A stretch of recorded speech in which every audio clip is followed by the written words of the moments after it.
Republik Indonesia sudah menetapkan peraturan mereka tak mungkin bisa nikah kalau tidak ada tanda tangan dari istri pertama di atas matre 6.000. Oleh sebab itu ibu hati-hati kalau ada di laci nampak matre 6.000. Kalau buka laci nampak matre 6.000, apa ini bang?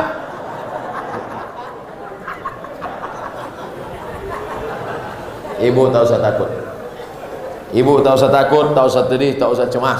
Mereka ini tak ada yang berani. Udah aku tengok pucat-pucat semua muka.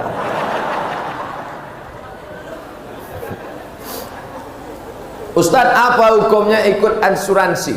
Kita menabung 350.000 dalam jangka 1 tahun, uang kita menjadi 25 juta. Haram. Jadi Pak Ustadz, tarik duitmu balik. Bunga, riba, haram. Ustadz ada ikut? Enggak, saya tak ada ikut. Asuransi kecelakaan mobil tak ada ikut. Jadi kalau Ustadz tabrakan, masuk bengkel, bayar. Pernah Ustadz kecelakaan, ditabrak dari depan pernah, dari belakang pernah, dari samping pernah, tak mati-mati.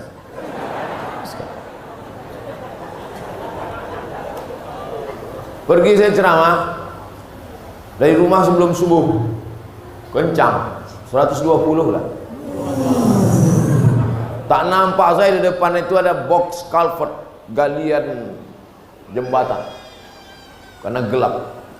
Terbang mobil itu, berhentinya pas nabrak tiang listrik, hancur. Masuk bengkel, ditanya sama orang bengkel, Pak, ya, Bapak pakai safety belt? Enggak, lupa saya. Kok enggak mati? Mana aku tahu. Ini Pak, kalau menurut perhitungan kami orang bengkel, ini Bapak mati nih, hancur remuk ke dalam. Malah yang bayar pakai asuransi mati duluan. Nah, oleh sebab itu maka masalah ini adalah masalah keimanan kita kepada Allah Subhanahu wa taala. Bagaimana hukumnya mengadakan jamu laut, kenduri, nelayan dengan memotong kepala kambing, kepala kerbau untuk menghanyutkannya ke laut? Di Mesir itu harus dihanyutkan anak gadis. Karena kalau tak dihanyutkan anak gadis, air sungai Nil ditahan sama jin. Air kering. Kalau air sungai Nil kering, maka nanti gandum tak tumbuh, ikan tak datang, orang Mesir mati. Datanglah gubernur Mesir namanya Amr bin As. Kata Amr bin As, jangan kalian hanyutkan lagi anak gadis. Jangan kalian hanyutkan anak gadis di sungai Nil. Haram membunuh anak gadis untuk jin. Tak boleh. Kata orang Mesir, kalau tak kita hanyutkan anak gadis, kita mati di Mesir ini, wahai gubernur. Akhirnya Amr bin As membuat secari kertas surat. Wahai Khalifah Umar bin Khattab, tolong kau tulis, tolong kau kasih fatwa, apa hukum menghanyutkan anak gadis ke sungai Nil. Datang Umar bin Khattab, dibalasnya lah, kasih amplop, nih hanyutkan ke sungai Nil. Surat dari Umar bin Khattab, hanyutkan ke sungai Nil. Sebelum dihanyutkan ke sungai Nil, dibuka oleh Amr bin As. Dia mau tahu apa isinya. Min Abdillah, dari hamba Allah Umar bin Khattab, ila nahrin Nil, kepada sungai Nil. In kunta tajri min qibalillah fajri, kalau kau mengalir karena Allah, mengalirlah. Wa in kunta tajri min qibali nafsik fala tajri, kalau kau mengalir karena dirimu, tak usah kau mengalir sampai hari kiamat. Dicampakkan surat itu ke sungai Nil. Besok pagi naik air sungai Nil 16 jengkal naik ke atas. Sejak hari itu tak lagi ada tradisi menghanyutkan anak gadis di sungai Nil. Saya sampai ke sungai Nil, sampai hari ini sungai Nil tak ditahan oleh jin. Jin di Indonesia seleranya agak rendah sedikit. Kambing, kerbau. Kalau di Mesir tak laku. Dikasih kerbau, tak lepel.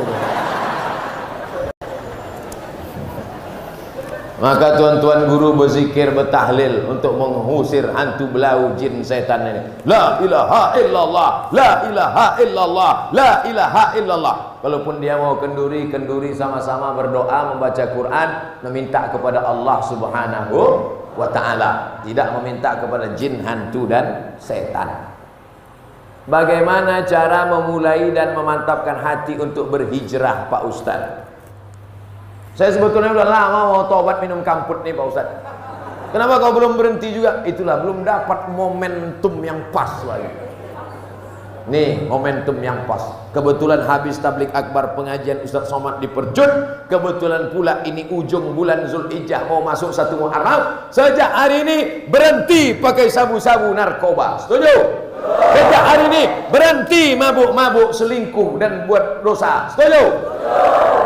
Setelah tekad berhenti, buang semua botol-botol minuman. Yang selingkuh buang nama-nama mantan-mantan itu, mantan 1, mantan 2, mantan 3, mantan 4, mantan 5, buang semua.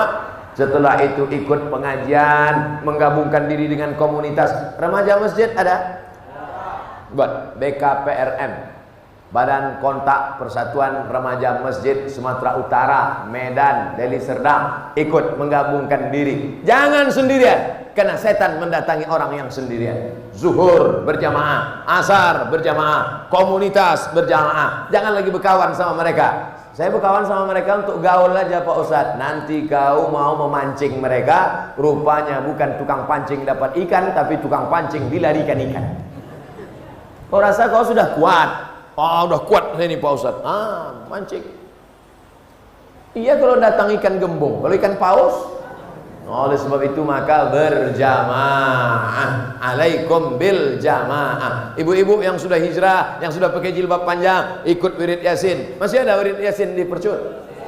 Hari Kamis apa hari Jumat? Kamis Jumat. Mantap, ikuti, lanjutkan, teruskan. Anak-anak kecil bawa, gendong-gendong, tidur. Karena kadang anak kecil ini menangis, ibu yang sebelah marah. Alah anak kau ni, hanyutkan aja ke sungai gitu.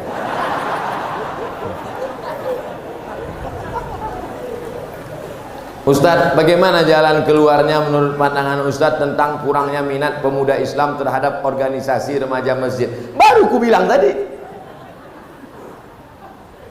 Belajar sama BKPRM, Badan Kontak Persatuan Remaja Masjid. Selama saya datang, itu banyak berperan mereka. Supaya nanti dibuat kajian, didata anak-anak muda sekitar sini, dibuatkan absennya, dibuatkan acaranya. Anak muda jangan satukan pengajian sama orang tua. Pengalaman yang sudah-sudah mereka tak mau. Anak muda, kenapa kalian tak mau datang? Disatukan pula kami sama orang tua. Kami Pak Ustaz takut. Takut kenapa? Asal kami tengok orang tua mau mati aja bawaan kami. Maka anak muda ini dibuat pengajian khusus anak muda. Ustadznya pun janganlah undang ustadz tua macam Ustadz Somad. Undanglah ustadz anak muda macam Ustadz Hanan At-Taqi. Ustadz anak muda itu yang pakai topi macam Bob Marley. Sebelum pengajian mereka pakai motor, pakai celana jeans, koyak-koyak, tapi di dalamnya pakai karet, celana panjang, main skateboard, main futsal, pakai audio visual, pakai layar, nonton bareng.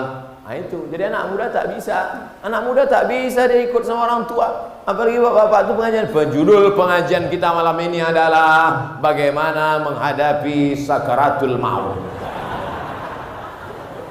Bisa. Anak muda ini tak mau ceramah panjang-panjang. Dia pengajiannya paling lama 15 menit. Lebih banyak dialog interaktif, ngobrol. Diundang situ Pak Polisi. Bapak Ibu, Bapak jangan ikut dulu ya. Pagi hari Ahad khusus pengajian anak muda di Percut.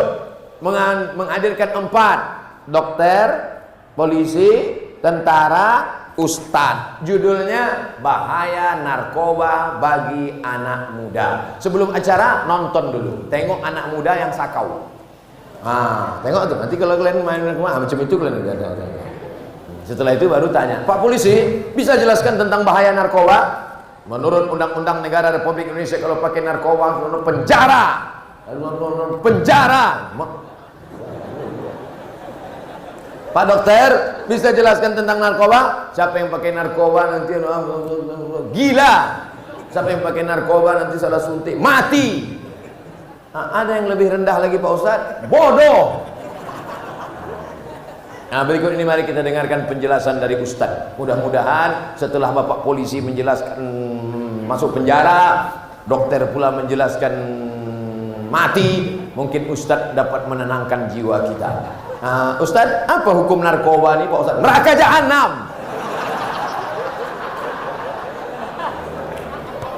Itu hari Ahad. Hari Ahad depan buat lagi. Orang tua bapak-bapak tak ikut lagi. Hari Ahad yang kedua ini, kemarin kita sudah bahas narkoba. Ada hari Ahad ini, anak-anak remaja yang perempuan laki-laki, kita khusus praktek memandikan jenazah. Supaya mereka tahu, bapak-bapak, ibu-ibu tak perlu ikut.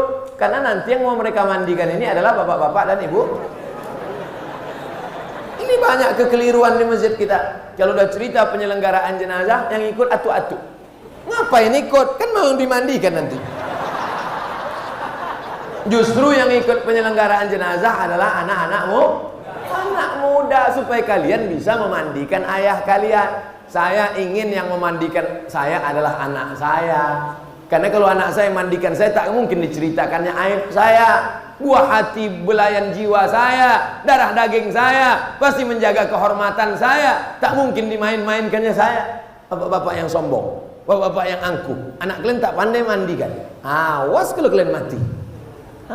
Ini yang sombong dulu kan, katanya. Ya ambilnya sikat gigi, cucuknya ke hidung. Jadilah kalian yang sombong-sombong. Ibu yang kaya-kaya, yang angkuh-angkuh, yang sombong-sombong. Pas mandi nanti, anak ibu tak pandai mandikan. Siapa keluarga yang bisa mandikan? Jadi siapa? Kami serahkan aja. Sementara itu dulu ibu-ibu yang selalu diejek-ejeknya, karena miskin, karena susah. Tutupnya pintu. Anak-anak jangan ikut ya, kunci pintu. Kau dulu sombong kan? Mana maksudnya? Gitu. Aduh, kelentar. Makanya anak-anak kita harus diajar menyelenggarakan jenazah. Kalau sudah sakit bagaimana sakratul mautnya? Habis sakratul maut bagaimana meletakkan tangannya? Karena kalau sudah keras payah. Waktu lembut itu supaya bengkok. Karena kalau sudah keras tangan gimana mau membengkokkannya? Ya kalau matinya begini. Kalau matinya begini, bagaimana membuka kainnya? Jangan sampai setelah tangan bengkok bagaimana membuka baju pakai gunting, tak mungkin. Bagaimana mengatasinya waktu sakit? Bagaimana kalau dia meleleh air liurnya? Bagaimana kalau keluar muntahnya? Bagaimana kotorannya? Lalu kemudian bagaimana mandikannya? Setelah mandikannya bagaimana mengkafankannya? Setelah mengkafankannya bagaimana sholatnya? Setelah menyolatnya bagaimana menguburkannya? Setelah dikuburkan bagaimana mengirim doa-doa setelah mati. Itu diajarkan pada anak-anak muda supaya dia tahu mengurus kita dan supaya dia tahu bagaimana mati. Kalau dia sudah tahu mati, menjadi rem supaya dia tidak pakai narkoba, menjadi rem supaya dia tidak berzina, menjadi rem supaya dia tidak buat dosa. Ini buat nanti kontak dengan Ustadz Iqbal Sauki yang punya kontak dengan Badan Kontak Koordinasi Persatuan Remaja Masjid Sumatera Utara. Apa hukum orang tinggal di sekitar masjid tapi tak sholat di masjid? La sholata li jaril masjid illa fil masjid. Orang yang dekat masjid tak sah sholatnya kalau tak di masjid. Hadis ini kata sebagian ulama dhaif, tak bisa dipakai untuk hukum, tapi bisa dipakai untuk fadail a'mal. Nabi kalau selesai sholat dia menengok ke belakang, dia tengok satu-satu, asyahidun fulan, asyahidun fulan, asyahidun fulan. Mana si fulan kenapa tak ke masjid? Mana si fulan kenapa tak ke masjid? Mana si fulan kenapa tak datang ke masjid? La uharriqanna alaihim buyutahum. Siapa yang tak datang ke masjid, kubakar rumahnya. Siapa yang tak datang sholat berjamaah ke masjid, kubakar rumahnya. Kalau hidup Nabi sekarang bertambah titik api di Deli Serdang. Saking banyaknya orang tak sholat ke masjid. Tapi alhamdulillah masjid percut penuh melimpah ruah. Mudah-mudahan sampai hari kiamat ramai masjid. Saya salah satu petugas kesehatan.